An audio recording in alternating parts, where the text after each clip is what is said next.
น้องว่าผิดพลาดประการใดก็ขอโทษขออภัยนำเด้อโดยน้องเป็นคนแสดงออกบ่ค่อยเก่งจากที่เห็นคอมเมนต์น่ะน้องเข้าไปอ่านทุกคอมเมนต์เลยก็ขอบใจเด้อที่เห็นเพิ่นเม่นว่าอันน้องเบิ่งคือบ่ดีใจปานใดที่อัน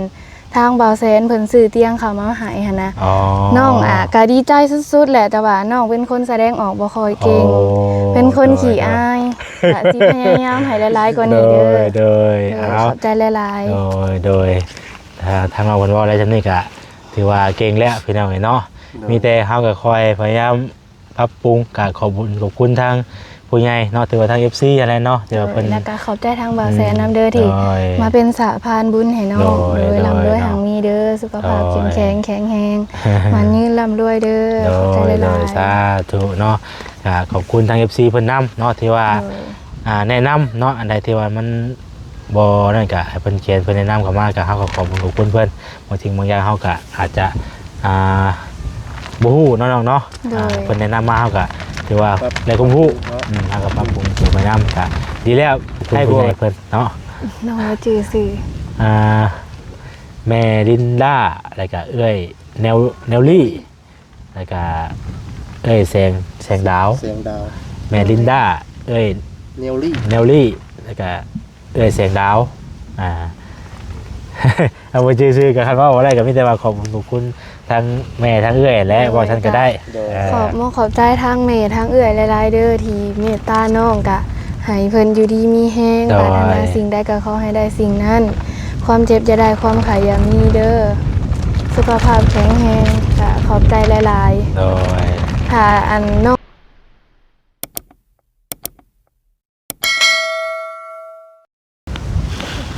เป็นเอาไว้เปิดภาพเปิดคลิปมาเมื่อนี้ก็อยู่ที่เนาะที่ทางหมองพักหมองเศร้าของทางน้องมะลิเป็นเอาไว้พบพ่อกันตอนบรรยากาศตอนช่วงบ่ายๆร้อนๆแดดๆเนาะมื้อนี้ก็ได้บ่มีห่มมีเงาพี่น้องเอ้ยเนาะเดินทางเข้ามาหาทางน้องมะลิเพิ่นคือเก่าโดยสบายดีพอดีทางน้องเพิ่นน้องมาอันจังได๋ก็มาอยู่พี่บ่ได้ว่านี่ไดเจ้าเนาะเจ้าอันพักอยู่นำไผก็อยู่นำแม่น้องหมวยโอ้อยู่นำอยู่เฮือนแม่น้องหมวยบ่โดยได้ยินประตูเว้านะว่าคือว่าพักอยู่เฮือนแม่น้องหมวยว่าซั่นนะได้จักมื้อแล้วได้ประมาณ 4-5 มื้อนี่แหละว่า 4-5 มื้อโดยโดยพี่น้องเอ้ยแลดเนาะบ่มีอันคันจ้องที่มื้อนั้นได้ซะน้องอยู่พุ่นไสอยู่กองเตียงตัวน่ะไปใส่ไปเอามากางไปไปกางพุ่นก็ได้ไปกางก็ได้เห็นเนาะมันฮ้อนแลดเลยพี่น้องเอ้ยว่าบ่เป็นหยังหรอกบ่าวยันเจ้าหั่นแหละ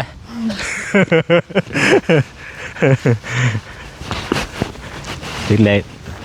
พอดีอุ่นได้ซ้ํนี่ไปหาประตูแล้วอยู่กินนี่น่ะเดี๋ยวไปเอาสิกลางจังใดก่อนนี่น้องกลางบ่เป็นกลางบ่เป็นอีกมาว่าสิดิ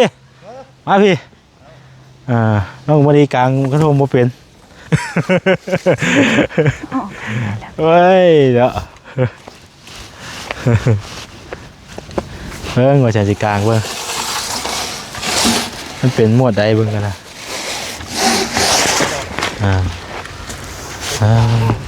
แต่เบิ่งคนน้องเราเฮ็ดบ่เป็นเนาะหัวข่อยล้านอยู่บ่ล้านอยู่บ่หัวข่อยเดือดอยู่บ่เดี๋ยวมันมาบบ่นี่คือที่ทางจ้องใหญ่แล้วเลขคือพุทธก่อนเนาะมันได้เล่นมาแท้พุทธขู่ก็ได้เนาะตัดเลยมันบ่ได้ที่บ่แม่นได้ไปแล้ววันสิมาสอนน้องเพิ่นติเอ้ยน่ะมีงูบ่เฮ้ยมีงูบ่ขอญาตได้ก่อนญาตที่สุดเจ้าญาติงูญาติงูญาติที่ได้ญาติงูญาติบกไอ้ดีบ พวกนี้โอ้ชิอย่ามาใกล้ก่อนก็ได้อาการออกเลยน่ะเจ้าเตกเลยจังว่าจะใช้น่ะเอาอีกระยะได้ขยันบุ้งระยะมาโยกกันไปทางนั้นพอเพิ่นก่อนโอ้งามนะพ่อเนาะงามได้ไหมคากะลี่นี่ปอโตห่วยไม่งามมาที่มันจะเฮ็ดเฮือนผู้ใดนี่ถ้าว่ามันเดือมันยังก็เอาไว้เฮ็ดน้ำไม้ก็ได้บ่เป็นหยัง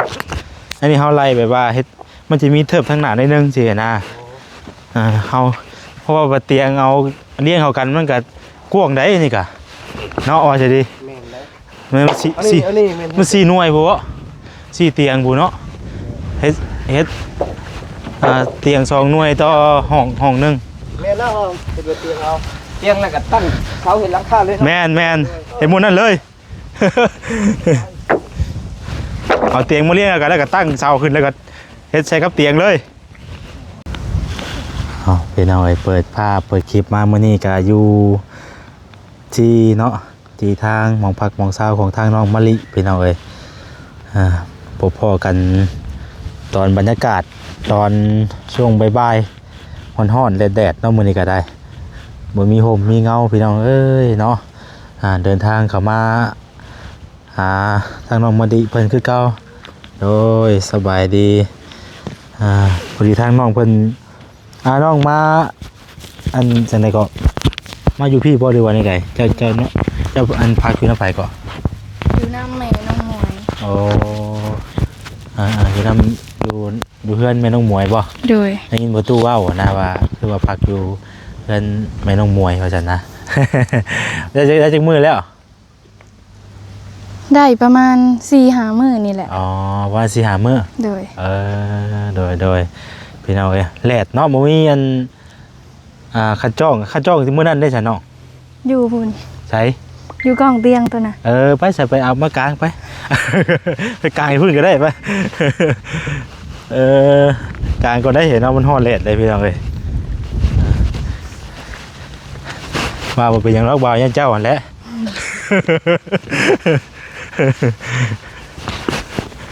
ติดเลยพอดีอุ่นได้ใช่ไหมไปหาประตูแล้วอยู่กินนี่น่ะ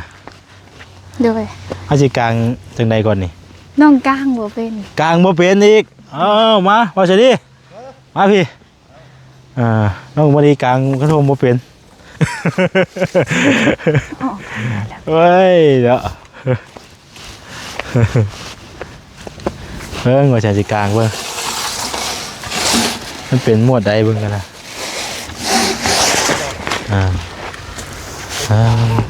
แต่เบิ่งคนน้องเราเฮ็ดบ่เป็นเนาะหัวข่อยล้านอยู่บ่ล้านอยู่บ่หัวข่อยเดือดอยู่บ่เดี๋ยวมันมาบบ่นี่คือที่ทางจ้องใหญ่แล้วเลขคือพุทธก่อนเนาะมันได้เล่นแท้ไปขุดขุ่มก็ได้เนาะตัดเลยมันบ่ได้ชื่อโมเมนต์ได้เหรอนั่นสิมาสอนน้องคนที่เอ้ยเนาะมันก็ห่มได้เด้นี่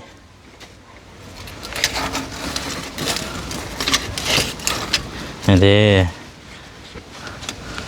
ตั้งไว้ใส่ว่ามัดไว้นี่ก็ได้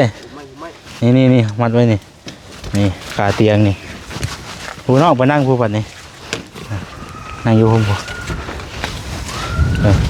กลางนั้นห่มเห็นน้องมาดีก่อนได้น้องฮอนแดดได้ดิว่าต้องมาดีได้สิ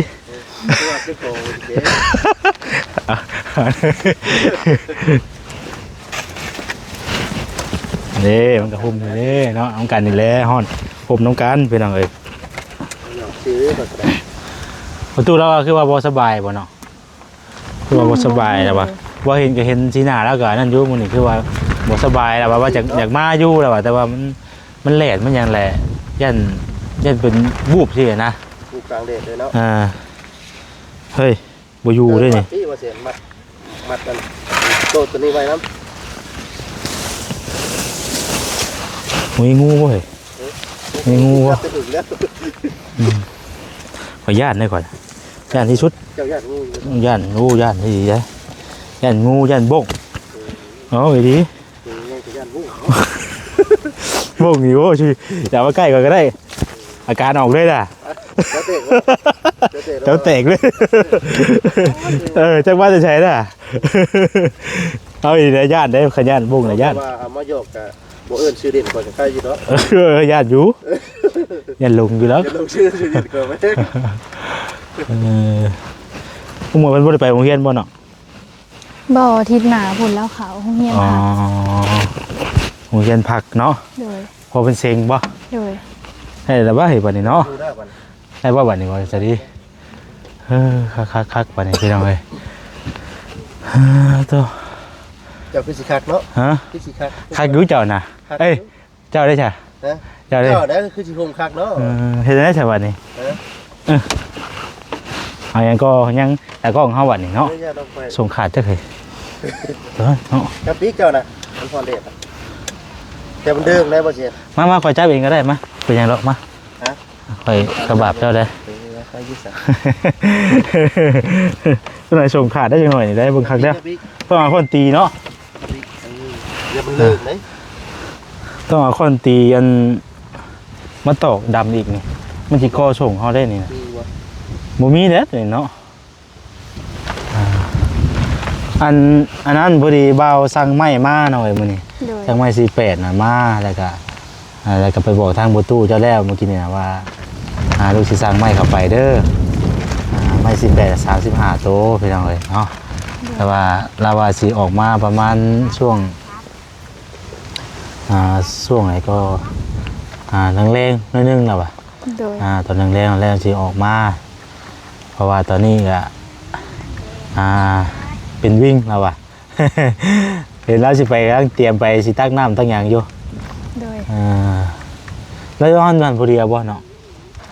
อยู่กับหลาน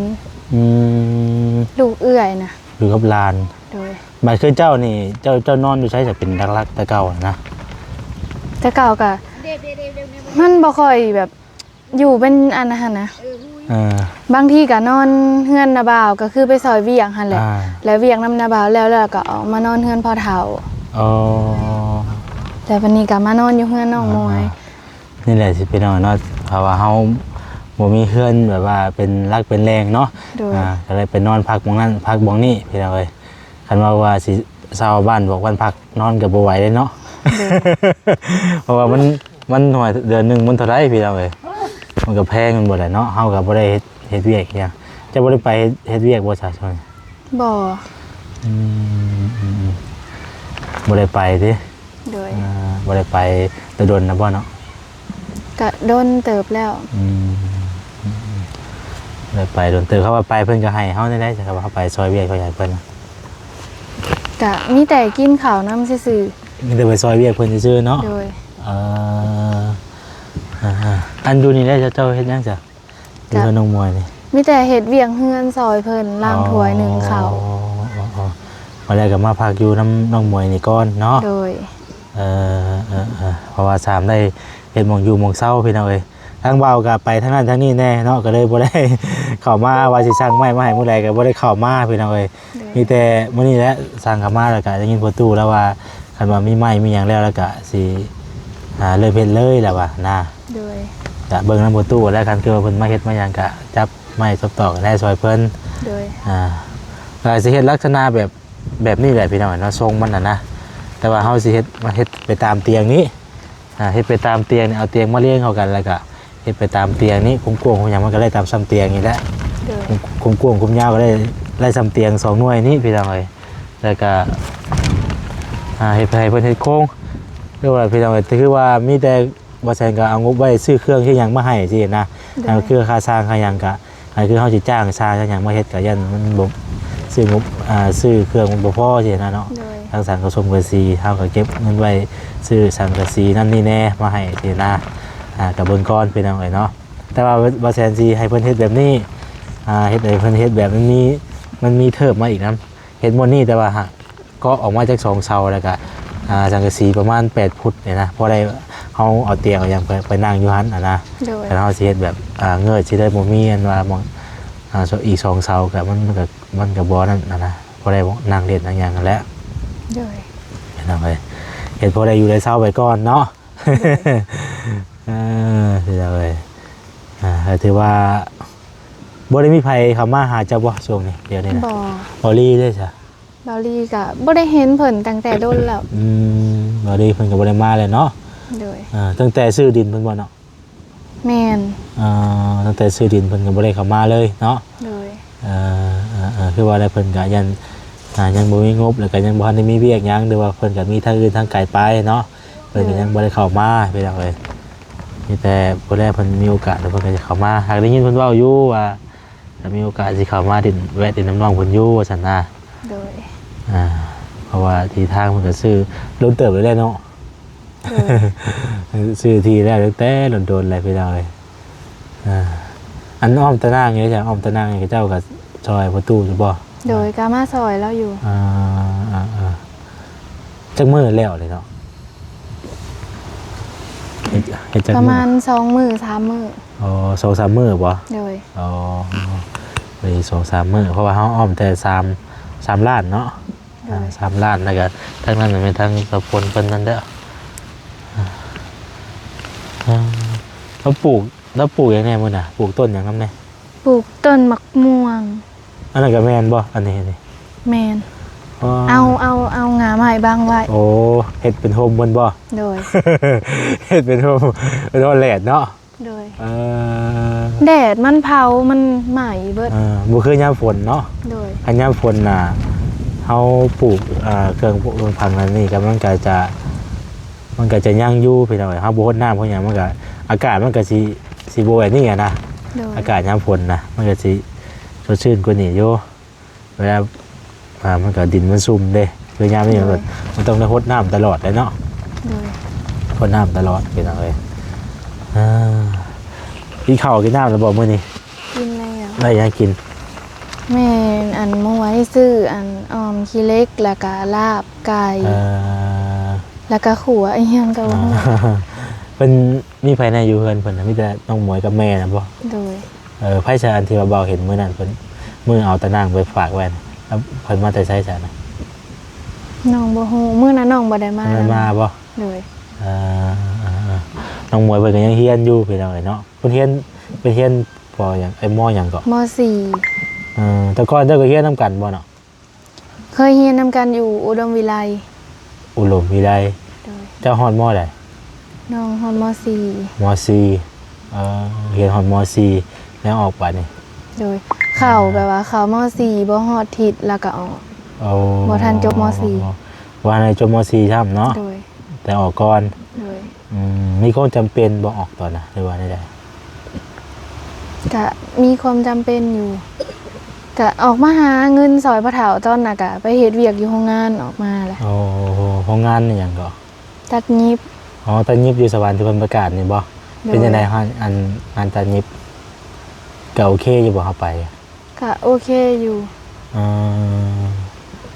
ตอนนั้นน้องไปเฮ็ดอยู่ไฮเทคแล้วก็ออกมาเข้าโรงเรียนออกมาเข้าโรงเรียนแล้วก็ออกโรงเรียนไปเฮ็ดอยู่ตัดยิบคือเก่าแต่ว่าคนละโรงงานออกมาเฮ็ดอยู่3หลังแต่ว่าเพิ่นเฮ็ดช่วงนั้นน้องเฮ็ดยังมีคนพม่าปนนำอยู่แล้วก็แบบว่าเพิ่นเฮ็ดและเร่งงานหั่นนะแบบน้องก็เข้าแล้วก็เข้าไล่เลยแล้วก็เร่งงานแบบว่าชั่วโมงหนึงแบบต้องตรงเป้าตลอดหั่นนะเป๊ะๆตลอดมันก็กดดันเกินไปหั่นน่ะ มาแล้วก็งานก็คือเขาเฮ็ดน่ะก็มีแต่สิเอาอย่างเดียวนะงานกันเนาะ โอ้ยเนาะเป็นนั่นเป็นเอาเลยเนาะก็บ่เคยพี่น้องเนาะก็ได้เห็นแต่หลายๆคนน่ะได้เพิ่นเข้าไปบางคนก็อยู่ได้เนาะบางคนก็อยู่บ่ได้พี่น้องเองตามมันก็คนละแบบบ่เนาะคนละหน้าเวียกคนละแบบบ่แต่ละคน แม่นมันก็มีหลายแผนก หลายแผนกเนาะ โดย มีหลายแผนกผู้หนึงเฮ็ดอย่างนึงผู้หนึงเฮ็ดอย่างนึงเนาะ โดย เจ้ายิบจักเป็นแล้วเจ้าน่ะ เป็น ยิบจักก็เป็นไปเรียนตัดสินดิ ตัดสินอยู่ได้ว่าผู้ใดผู้นั้นผู้นี้ซื้อจักมาแล้วก็ มานั่งถ้าเฮ็ดครับตัดสินพี่น้องเนาะเอายิบจักเป็นเลยคือว่าแล้วมันก็ต้องได้ซื้อจักคืออย่างมาอีกเนาะโดยซื้อจักแล้วก็วัดแทกนั่นนี่ตัดยิบอย่างก็ยิบเสือยิบยางเพียงมันก็ต้องมีทึนได้แหละเนาะก็เอาเสียกันแต่ว่าเฮ็ดจะบ่แบบนี้คือแบบเปิดห้านแบบว่ายิบเสือยิบยางไปสิ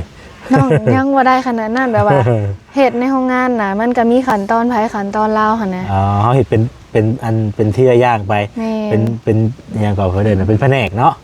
เป็นแผนกเพราะเฮาบ่ได้เฮ็ดแล้วเป็นทุกอย่างเลยเสียนะเนาะแต่ว่าเรื่องยิบจักเป็นเนาะแต่ก่อนมาแสงก็เคยไปเฮ็ดงานยิบผ้าอะไรไปหน่อยเนาะยิบผ้าอยู่ฝั่งไทยแต่ว่าเฮาก็บ่ได้ยิบแบบนี้ยิบแบบเมาเด้นะเฮาเมาเอาเองเฮายิบเสือเด้เฮ็ดหลายก็ได้หลายเฮ็ดน้อยก็เฮ็ดน้อยก็ได้น้อยผู้ใดย่างดูในการงานบ่แล้วผู้ใดย่างดูได้ก็รถเพิ่นสิว่าง่ายอยู่บ่นี่เนาะคือว่าโทรสั่งเอาเพิ่นเข้ามาแล้วแต่ว่าถ้าเอาลงไว้ใช้ด้านนอกไม่ลงไว้แถวใด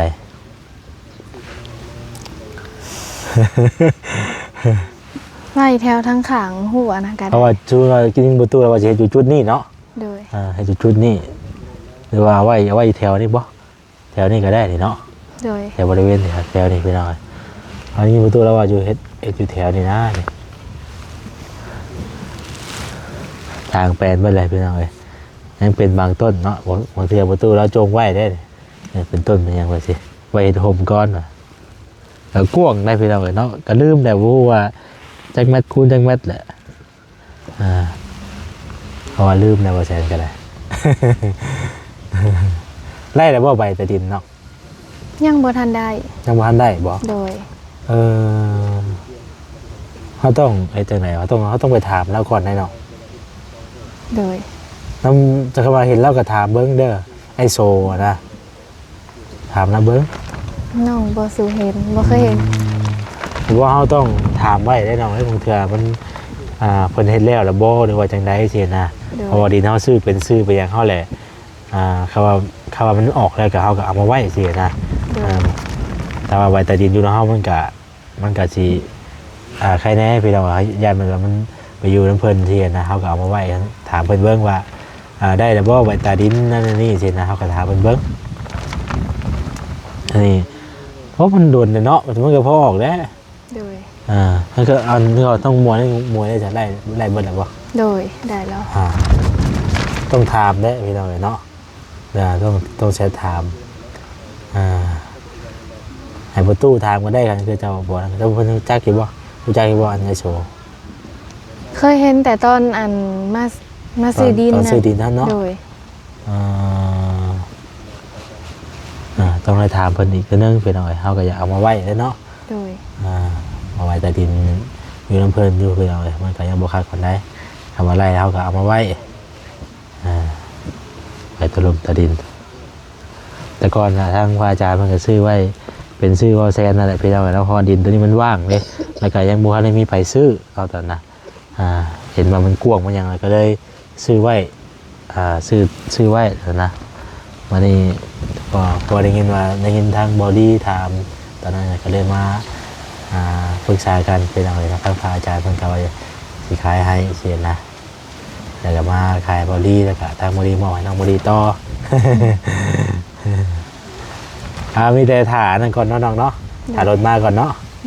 ถ่ารถมาก่อนไปเลยพอมันมาหัวใจแล้วถ่าบนก่อนไปเลยว่ารถคนที่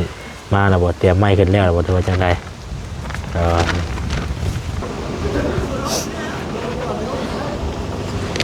หรือว่าถอยหลังไปบ่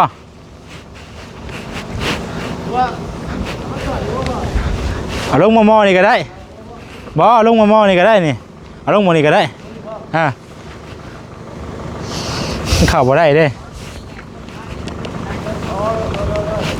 ได้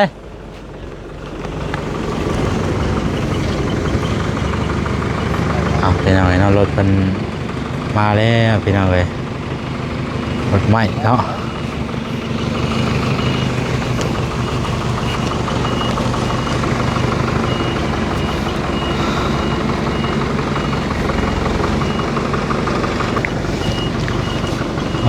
ตัวรถอันส่งแห่ส่งทรายแล้วมาด้วยเนาะ ม่ได้กินได้ ฮะ ยูเม่ได้ มากลับคืน หักซ้ายไปเลย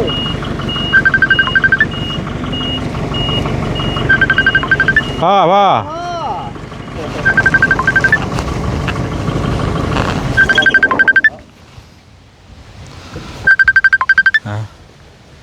ทางแม่เราโทรมาเลยโดยแม่สบายดี ไปดีลูกไปดี โดยพ่อสบายดีฮอดแล้วแม่ ก็ฮอดบินเราเขียนไปอยู่ที่ลูกแม่อยู่ ฮะ คือจิเขียนไปแหละบินเนาะลูกเนาะ โดยแม่ โอ้ยขอบใจลูกหลายโอเค โดยแม่โดยอย่าไม่ลงก่อนแม่ โดยโอเคลูกโอเค โดย อีกปันนึงตั้งกับพ่อ ฮึบ เฮ้ยโอเคโอ้ต้องโตเลยแต่ยุบออก เออ ทางแรกเนาะเอา เอาไว้นี่บ่เนาะหมองมันนั่นน่ะในหนึ่งนะพ่อ ไม่เมน นี่ก็ได้นี่หมองนี่ เอาไว้บนเตียง หมองเตียงนี่หมองเตียงนี่ก็ได้ เดี๋ยว ในหิวมาเดี๋ยวชิวช่วยเดี๋ยวชิวช่วย เฮ็ดกว้างๆไว้แม่มันจังเงินทองมันก็จะเข้า เอ้ยไม่ใช่เราบ่เข้าบ่ได้เนาะ อันนี้มันเข้าบ่ได้ สมมุติได้ก่อเฮือนนี่ได้มากไม้ได้หัวนี่ฮะเอามากไม้ได้เนาะเราเข้าบ่ได้ปกตินี่เฮาจะเอาเข้าทางนี้นี่ประตูตัวกว้างนี่แล้วประตูเราจงวางไว้ตรงนี้ สมมุติเป็นแห่เป็นไส้รถใหญ่รถนักเด็กก็มัน คันสำนีล้มอยู่คันรถบ่มีเครื่องมีแต่แห่ทรายห้อยแซมๆไปลีได้จังไดเด้มาเดี๋ยวสิ ตั้งซื่อๆเดี๋ยวคอยปึ๊บ อันเนาะจับกล้องเราจับกล้องให้ก็ได้พี่น้องเอ้ยเดี๋ยวสิขนไม้ซอยทางอันพอเพิ่นก่อนโอ้งามนะพ่อเนาะ งามได้ไหม คากะลีนี่โอ้โตห่วยไม่งามแบบที่มันอยากเฮ็ดเฮือนผู้ใดนี่ ผู้สาวก็จะไปต่อราคา โอ้ช่วยแน่วันแล้วเนาะ เฮ้ยบ่เสียนะเฮ้ยดึงขึ้นบอกเชื่ออยู่ ขึ้นแน่นแต่ว่า นี่ดึงเป็นเนาะเจ้าเนาะไปก่อนเฮ้ย เห็นลูก หามาก่อนบ่หาคนอ่านได้บ่แล้วก็บ่ เพิ่งแล้วบ่ได้เห็นว่ะ โดย ทางใดน่ะ พอดีบ่ได้เข้ามาแถวนี้ช่วงนี้น่ะผู้ขึ้นไปเฮือนอยู่ทางเมืองชนผู้ โอ้ บ่ได้ค่อยมาทางนี้ ทางครับปะแหนพุทธบ่ โอ้ทั้งบ้านตะเลว แต่แล้วตัดปูน โดยทั้งบ้านตะเลวพี่น้องไปทั้งผู้เนาะ จะเส้นบ่เสียน 35เซนเลย เพราะว่าต้นนักเล่นนี่เนาะ หนักบ่ เอา2คนเป็นยังไงเนาะ วัยรุ่นนะเอานั่นน่ะ สองรถติสองติเอาจะปลูกก่อน จะเอาไปปรุงก่อนป่ะแล้วมันครบมือเด้ออ๋องามโอ้เขาบ่ได้ โทรหากระโทรหาอยู่เด้นี่น่ะ บ่ห้องก็ได้หรอกเนาะประตูเราสิเฮ็ดง่ายอยู่ดอก เขียนไว้บ่ โดยได้เนาะเนาะมา กันเป็นเดือนแล้วยันเจ้าแผ่นดินก่อนนะ เจ้าแผ่นดิน มีเจ้าแผ่นดิน ปวกแล้วเนาะตัวนั้นแหละคักแท้ล่ะก็เพื่อไว้น้ำแน่พี่น้องเอ้ยเนาะถ้าว่ามันเดือมันยังก็เอาไว้เฮ็ดน้ำไม้ก็ได้บ่เป็นหยังอันนี้เฮาไล่แบบว่าเฮ็ดมันจะมีเทิบทางหน้าหน่อยนึงสินะเฮาเพราะว่าเตียงเอาเลี้ยงเขากันมันก็กว้างได้นี่ก็เนาะว่าสิดี แม่นแล้ว มันมัน4หน่วยบ่4เตียงบ่เนาะเฮ็ดเตียง2หน่วยต่อห้องนึง แม่นแล้วเป็นเตียงเอาเตียงแล้วก็ตั้งเสาเห็นหลังคาเลย แม่นเห็นหมดนั่นเลย เอาเตียงมาเรียงกันแล้วก็ตั้งเสาขึ้นแล้วก็เฮ็ดใช้กับเตียงเลยน่า ค้างมันก็จังเฮ็ดแข็งๆหน่อยนึง ค้างปูมัน โดย ทีหน่อยนึง ดอกลายเสร็จเนาะแล้วก็ แต่ละภาคมันดังได้ ฮะ ภาคมันดังกว่าบ้านนอก มันดังบ่ ตัวงามไม่ดีพี่น้องไอ้ไม้เอาคนป้าเอาป่ะ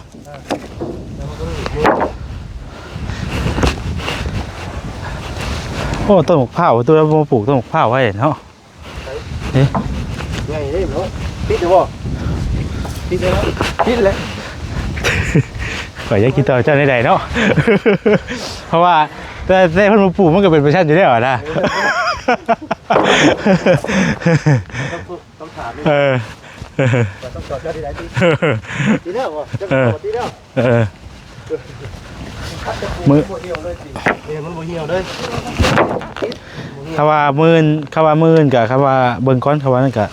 เฮาบ่ค่าเวียกไปทางใดก็สิมาเบิ่งน้ำประตูเพิ่นอยู่พี่น้องเอ้ยมาเบิ่งซอยกันแหละทางพ่อเพิ่นยุกผู้เดียวรถเนาะ2เส้นรถเฮาน่ะเอา3เส้นรถไปหยังเอา3เส้นรถ เจ้าอย่าได้ เช้าเนาะ เพิ่นว่าหยังก็ แบ่งลายยางฮักบ่ยังบัดนี่มันมีคำต่อไปอีกไดเ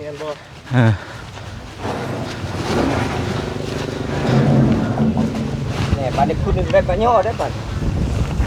เพราะฉะนั้นมันคึกคับยัง2เส้นเอาบอลชุมลูกซะบอลมันแหละ เป็นเมียงามแล้วเนาะทำท่ายเนาะเป็นเมียงามโอ้ยโชว์ฮะนักกี่วัวข่อยคือวันนักคนใดโอ้โหปอตัว เข้าในไปก็ได้ลูก เขาในป่ะ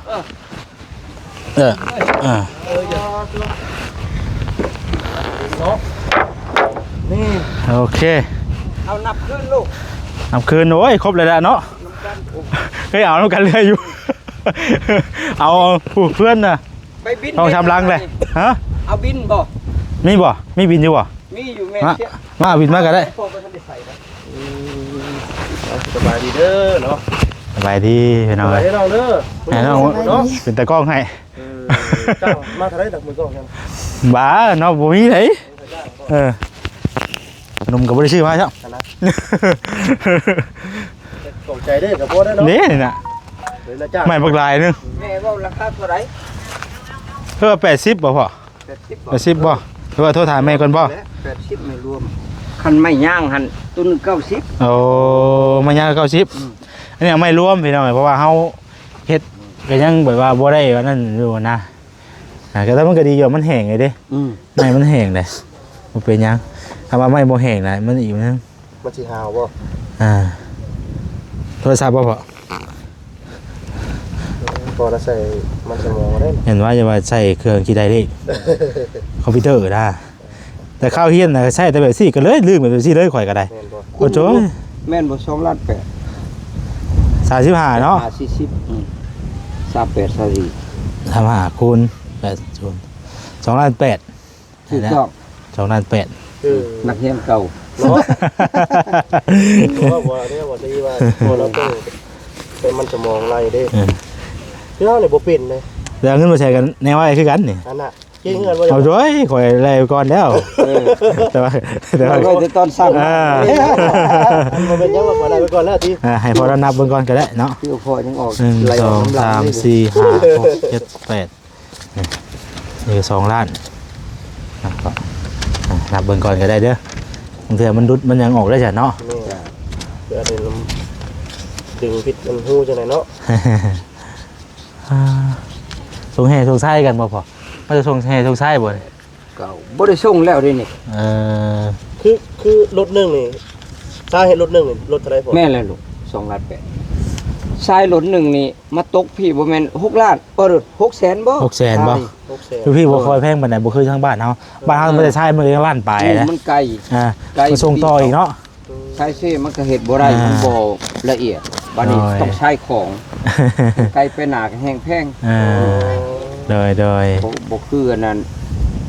บ่คือดินถมธรรมดาดินธรรมดาเด้มองได้เข้ากระจกหมกแถวๆใกล้หั่นเด้ โดยเอาขอบใจหลายๆนะพ่อเนาะ จ้า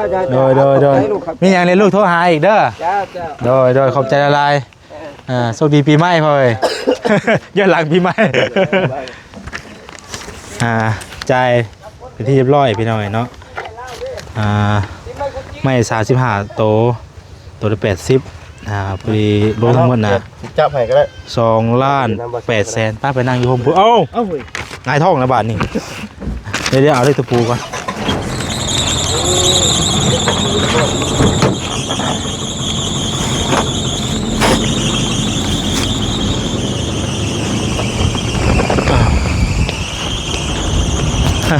มารุนเร็วเนาะ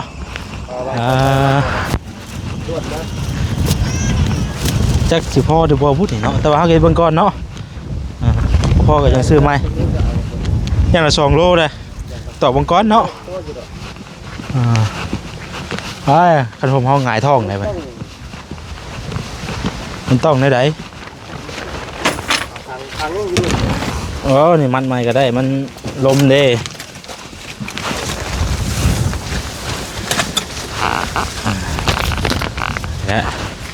เขาต้องทางลงก่อนเนาะแมนที่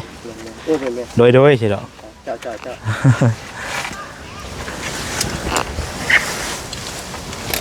มันยังใครว่าอยู่นะ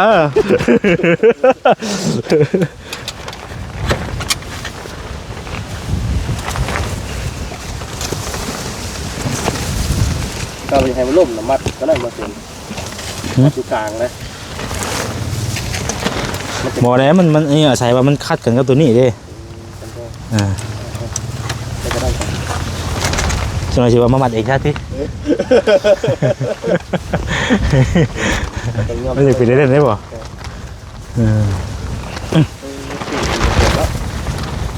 ให้หรือว่าให้วันนี้มันต้องคำว่ามิสเตอร์อีกเส้นหนึ่งอ่ะโอ้ยมันนี่เรียบร้อยโอ้ยปูต่อเข้าไปนี่โอ้เรียบร้อยแล้วขอยันตะปูได้ดีนะเขาจะนั่งก็ได้โอ้เนาะส่งขาดให้ได้เหรอโอ้เด็บมากไงพี่น้องเลยเนาะที่ตะปูมาไว้ให้กาจิข่าวมาเบิ่งน้ำยูเมินเนาะคำว่านั่นกาจิข่าวมาเบิ่งน้ำประตูบนยูคำว่าราชเชษมองใดกันคำว่าเฮากะคือว่าเบี้ยเฮากะบ่ได้เล่นเป็นใดเนาะคำมาซอยๆเราไปแล้วเลยคำว่านั่นกะเบิ่งก่อนเนาะแต่ว่ายังบ่กล้าหับปากเป็นใดดอกมีเบี้ยเนาะคำว่าเฮาบ่ค่ายเบี้ยให้อื่นอย่างก็มาซอยสินะคำว่าค่ายเบี้ยแล้วก็ยาก็อยากซอยอายุแต่ว่าบอกแบบประตูแล้วไว้เพื่อนแหละเนาะนี่ตัวปูเป็ดนี่2 โลย่างละ2 โลนี่น้องเด้อเอาไว้เด้อประตูมากับมิแต่ว่าเอาให้เพิ่นเอาไว้ตอกมือเนาะให้กระผมตัวปูไปทางเลยมื่อนี้ก็มีไม้48ไปทางเลยเนาะไม้48 35 เซตราคา80,000 กีบไม่รวมเนาะเขาบ่ได้เอามาย่างไม่อย่างดอกไปทำไมเอาไม่รวมเพราะไม้มันก็แห้งอยู่แล้วสินะเขาเอามาเฮ็ดโค้งอย่างก็โอเคอยู่ไม่ก็หักอยู่เนาะมีแต่ถ้าเบิ่งมาเฮ็ดบัดนี่ตะกี้เฮ็ดเนาะเบิ่งมาเฮ็ดถ้าเบิ่งมาเฮ็ดพุ่นแหละเป็นจังได๋มันสิเป็นโชคจังได๋หาประตูแล้วว่าได้อยู่ซั่นนะแล้วเข้าใจอยู่ดอกเนาะเอาแล้วมีเครื่องไม้นะว่าแล้วมีไม้แล้วมีเครื่องไม้แล้วมีเครื่องไม้พี่น้องเอ้ยเนาะเบิ่งก่อนสิบอกชื่อผู้ใหญ่เพิ่นก่อนบัดนี้ใช้เจียข่อยจดไว้นะแม่ลินดาเนาะที่ว่าไม้นี่ก็เป็นผู้ใหญ่ท่านที่ว่าอันเคยซอยเจ้ามาโดยตลอดนั่นแหละน้องเอ้ยที่ว่าซื้อดินซื้อร้อนให้นี่แหละเป็นอะไรนอกเพิ่นกะซอยมาโดยตลอดเพิ่นก็ยังกะขอบคุณเพิ่นที่ว่าเพิ่นยังเบิ่งยังแยงอยู่เนาะป้าโพธิบไปน้องเอ้ยย้อนมาจะให้ทางน้องมาดีเพิ่นได้เนาะมีเงินมีซานอยู่เป็นของตัวเองสินะกะอะไรก็เป็นอะไรฝากงบไม้ทางมอแซนเนี่ยซื้อไม้ซื้อตอกซื้อไม้เครื่องตอกไปน้องเอ้ยเนาะเราลุ้นเบิ่งว่าสิมีอย่างอีกต่อไปอาจจะเป็นสังกะสีปากกาตาดเนาะว่านั้นได้เฮาเฮ็ดโค้งอย่างแล้วก็แม่นมันจังไรถึงเนาะปากกาตาดแล้วก็กับสังกะสีแล้วก็เฮ็ดประตูนำเนาะไปได้อย่าว่าหล่นหลายเลยติอย่าว่าเอาสิดีทอดแหลกพี่น้องเอ้ยเป็นเงินของทางเงินแม่ลินล่าเนาะแล้วก็เอื้อยแนวลี่แล้วก็ เอ้ยแสงดาวพี่น้องเอ้ย3ท่านแต่ว่าก็4ท่านแต่ท่านหนึงเพิ่นบ่ได้เอามาส่งออกน้ำเนาะ อ๋อ พี่น้องเอ้ยตัวทั้งหมดทั้งมวลก็นี่แหละเฮาก็ซื้อเครื่องที่ยังมาให้มีแต่ให้ทั้งน้องเพิ่นขอบคุณทางผู้รักผู้ใหญ่ก่อนเนาะก็บ่ได้ซื้อหยังมาได้มื้อนี้ก็ได้พี่น้องทั้งบ่แซนก็ได้บ่ได้ซื้อหยังมาฝากมาต้อนน้องเพิ่นเบิ่งจะ ที่จะเอาเงินนี่ได้ให้บ่ได้ซื้อน้ำซื้อในกินให้น้องเด้อ เลยว่าก็บ่ได้ซื้อหยังมาอยู่ในกินก็บ่ได้ซื้อมาพี่น้องเอ้ยเนาะจะเอาเงินให้น้องเพิ่นได้น้องเด้อ ขอบใจเด้อ แสนหนึงพอติดตรงติดไทยไว้ซื้อน้ำซื้อในกิน อยู่นี่ก็บ่ได้เฮ็ดเวียกหยังบ่ได้เฮ็ดหยังเนาะ บ่มีแต่เฮ็ดเวียกเฮือนซอยเพิ่นนั่นแหละ ก็ยังสิไปเฮ็ดเวียกต่ออยู่บ่เนาะหรือว่าใดๆยังสิไปหาเฮ็ดเวียกเฮ็ดงานทำอยู่ โด บ่ ยยังสิไปอยู่ ฟังเบิ่งประตูเราเฮ็ดอันนี้แล้วก่อนเนาะ โดย เฮ็ดหมองอยู่หมองเช้าแล้วก่อนพี่น้องเอ้ยเอามีแต่จังซั่นแหละอันขอบคุญขอบคุณผู้ใหญ่เพิ่นเนาะ น้องว่าจื่อซื่อ แม่ลินดาแล้วก็เอ้ยแนวลี่แล้วก็เอ้ยแสงดาว เสียงดาว แม่ลินดาเอ้ย เนลลี่ แนวลี่แล้วก็เอ้ยแสงดาวเอาไปชื่อๆกันครับว่าอะไรก็มีแต่ว่าขอบคุณทั้งแม่ทั้งเอ้ยและว่าฉันก็ได้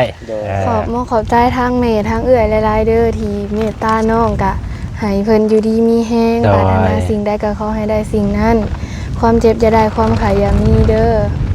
สุขภาพแข็งแรงก็ขอบใจหลายๆ โดย ถ้าอันน้องว่าผิดพลาดประการใดก็ขอโทษขออภัยนำเด้อ โดย น้องเป็นคนแสดงออกบ่ค่อยเก่ง จากที่เห็นคอมเมนต์น่ะน้องเข้าไปอ่านทุกคอมเมนต์เลยก็ขอบใจเด้อที่เห็นเพิ่นเม่นว่าอันน้องเบิ่งคือบ่ดีใจปานใดที่อันทางบ่าวแสนเพิ่นซื้อเตียงเข้ามาให้หั่นนะน้องก็ดีใจสุดๆแหละแต่ว่าน้องเป็นคนแสดงออกบ่ค่อยเก่งเป็นคนขี้อายก็สิพยายามให้หลายๆกว่านี้เด้อ โดย ขอบใจหลายๆ โดยทางเราเพิ่นว่าอะไรจังนี้ก็ถือว่าเก่งแล้วพี่น้องเนาะมีแต่เฮาก็คอยพยายามปรับปรุงก็ขอบคุณทางผู้ใหญ่เนาะถือว่าทาง FC อะไรเนาะถือว่าเพิ่น แล้วก็ขอบใจทางบ่าวแสนนำเด้อที่มาเป็นสะพานบุญให้น้องโดยร่ำรวยหังมีเด้อสุขภาพเข้มแข็งแข็งแรงมันยืนร่ำรวยเด้อขอบใจหลายๆ สาธุเนาะขอบคุณทาง FC เพิ่นนำเนาะที่ว่าแนะนำเนาะอันใดที่ว่ามันบ่นั่นก็ให้เพิ่นเขียนเพิ่นแนะนำเข้ามาก็เฮาก็ขอบคุณเพิ่นบางสิ่งบางอย่างเฮาก็อาจจะบ่ฮู้เนาะน้องเนาะเพิ่นแนะนำมาเฮาก็ถือว่าได้ความรู้เฮาก็ปรับปรุงตัวไปนำก็ดีแล้วให้กลัวแบบว่าบ่มีผู้ใดตำนี้นั่นนี่เนาะมีข่อยคอมเมนต์ว่าจังซี่จ้ะแต่ว่าถือไปผู้เดียวว่างๆก็บ่ได้เนาะถ้ามีผู้นั่นนี่เฮาก็ถือว่าเฮาก็ได้ความรู้ไปอีกเนาะก็คือทางบ่าวนี่ก็คือกันนี่อ้ายนี่ก็มีทุกแบบทุกแบบคือกันนั่นเว้ยเนาะก่อนสิมาเป็นบ่แสนบ่เฮาซุมื้อนี่ก็ถึกด่าถึกโอ้ย3ปีแหละเนาะแต่ว่าเฮาก็เฉยๆล่ะเฮามีอะไรที่ว่าเพิ่นแนะนำเฮาก็ปรับปรุงอะไรที่ปรับปรุงเอาก็บ่ได้เครียดนะบ่ได้เครียดอะไรให้มีผู้ใดอยากเขียนหยังมาก็เขียนมาโลดเฮาก็สิเก็บเอาคำใดที่ว่ามันบ่นะเฮาก็มาปรับปรุงตัวเองสินะก็ดีได้แหละเนาะที่ว่าทางน้องเพิ่นเอาเบิ่งคลิปอยู่เนาะเบิ่งคลิปอยู่พี่น้องเอ้ยเพิ่นก็เนาะเอาก็มีแต่สำนั้นเด้อเนาะบ่าวก็สิทางไงก็สิกลับแล้วพี่น้องเอ้ยเนาะครับว่าพังเบิ่งก่อนมื้ออื่นน่ะว่าสิได้มาหรือบ่ได้มาก็ยังบอกบ่ได้ครับว่าเข้ามาก็ว่าสิเซตบอกเด้อว่าสิเซตบอกว่าว่าสิเข้ามาอันคือเฮาเข้ามาก็สิเข้ามาซอยทางประตูเพิ่นนั่นแหละเนาะมาซอยจับเฮ็ดซอยกันเที่ยนะเฮาก็อยากเฮ็ดให้มันแล้วไวๆเลยก็พอได้เพิ่นพักเพิ่นอยู่เพิ่นเซาเขาว่ากับอยู่หั่นก็ยังบ่ฮู้ว่าสิได้มาออกมามื้อใดเนาะยังบ่ฮู้ว่าสิได้ออกมามื้อใดสินะพี่น้องเอ้ยหากเพิ่นบอกแล้วบ่เนาะเพิ่นบอกว่าจังไดก็เจ้าฮู้อยู่บ่ น้องบ่ฮู้ พอประตูเราอยู่หันแล้วก็สิฮู้เนาะ โดยว่าเราอยู่หันกันหลายปีเลยนะพี่น้องเอ้ยลูกหลานตัวใหญ่แล้วเมื่อไรคนนี้โครงการสิเฮ็ดทันเทศนี่บ่ น้องก็บ่ฮู้อันว่าเฮาเฮ็ดนี่แล้วเฮ็ดมองอยู่มองเช้าแล้วก็บ่ใช่ก็สิเบิ่งก่อนเนาะถ้าว่าเครื่องอันใดที่เอามาเฮาก็สิแก้มาให้เพิ่นสินะก็เบิ่งก่อนเฮ็ดตัวนี้แล้วก่อนแล้วสิค่อยทยอยแก้มาให้เราจะเฮาแก้มาได้เฮาก็แก้มาแล้วที่แก้มาบ่ได้ก็จากเบิ่งอีกก่อนเนาะว่าเราสิเอามาแบบใดสินะเครื่องมันก็หลายครับเนาะ เครื่องคุยกันไลน์ใช่ไหมพี่น้องเอ้ยแต่เบิ่งน้ำกันถ้าว่าเฮามาเฮาต้องได้มากบ่เป็นแบบนั้นหรือว่าได้หรือว่าบ่ได้มากบ่ ได้มากเพราะว่าจังใดดินนั่นก็บ่แม่นดินของอันพ่อเฒ่าอยู่แล้ว มันต้องได้มากมาน้องๆเนาะ โดย เอาจะเบิ่งน้ำกันไปพี่น้องเนาะเดี๋ยวเฮาเฮ็ดหม่องอยู่แล้วก่อนคือว่าเฮาสิย้ายมาตอนนี้ก็ย้ายมามันก็บ่มีหม่องอยู่หม่องนอนเนาะ โดย แค่นี้แค่นี้เฮาเอาคนเครื่องคนคองมากะเฮาอยากอยู่นอนอยู่นี่ก็ได้สินะโยเดี๋ยวอยากเครื่องไว้เนาะพอจะให้ร่มจะถึงแล้ว กู้ได้บ่กู้ได้แล้ว กู้ได้แล้ว ได้เลยดิ เนี่ย เอาเว้ย นี่ครับ เดี๋ยว ที่กู้บ่นี่ นี่เฮ้ยออกบ่ได้เฮ้ยบัดนี้เฮ้ยนี่ ทำบ่พี่ครับบ่ เฮาก็ต้องเอาตัวนี้ใช้มันล็อกเด้มันเป็นหูคือกันในว่าซะดิ เขาต้องหมุนมั้ย หมุนเด้อันนี้โอ้ย ผมเลิกกินบ่เซ่ เป็นหัวหยาป่ะหัวหยา